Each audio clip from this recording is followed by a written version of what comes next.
Hello, my name is Michiel Vanslambrouck and I am a PhD student at CMPG KU Leuven.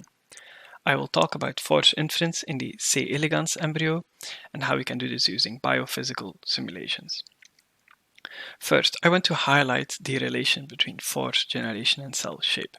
Forces inside the cell are generated by the actomyosin cortex.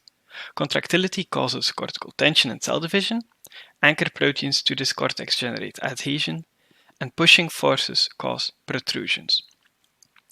All these events have a direct effect on the shape of a cell, and I want to reverse that logic and look at cell shapes to infer forces.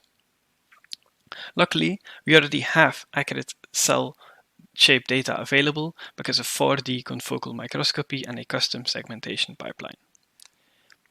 People have already done force inference before, but the common tools are very simplistic. I summarize them as foam force inference, and this method assumes that the embryo behaves like a passive foam, making cells with high tension round up in one another. By measuring surface curvature and contact angles at the triple junctions, a series of force balances can be made, resulting in a direct estimation of tension, adhesion, and pressure per cell. However, a real embryo does not look or behave like a passive foam, which is why we design a new method based on simulation. I use a deformable cell model to simulate the shape of a cell under more realistic conditions. Every cell has a viscoelastic cortex that experiences tension and adhesion to other cells, and I expanded these models to include protrusions and a contractile ring during cell division. With this model, I can optimize parameters to estimate what they were like in the original shape. I will start with a 2-cell stage embryo, and I know nothing about this embryo. Under simulation, the cells will relax and the contacts will become flat. But when the optimizer will try different values, it will figure out that one cell needs about double the tension of the other to result in a contact that is shaped like this. And this was the original shape, so it can work towards this original shape and figure out what parameters it needs to get there. This example is very simple, but the number of parameters quickly grows when we look at a 7-cell stage cell. With 7 tensions, 7 pressures, 20 different cell contacts, protrusions and divisions happening, it becomes very complicated very quickly.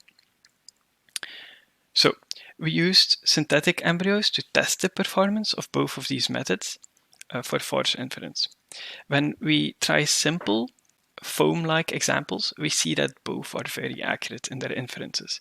But when we go to a more realistic 7-cell stage synthetic cell,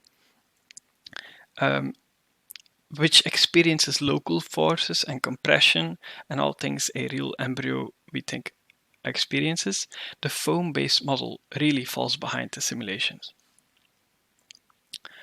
Of course, we want to validate our method with real biological data too. But measuring cortical tension of living cells in an eggshell is not that easy.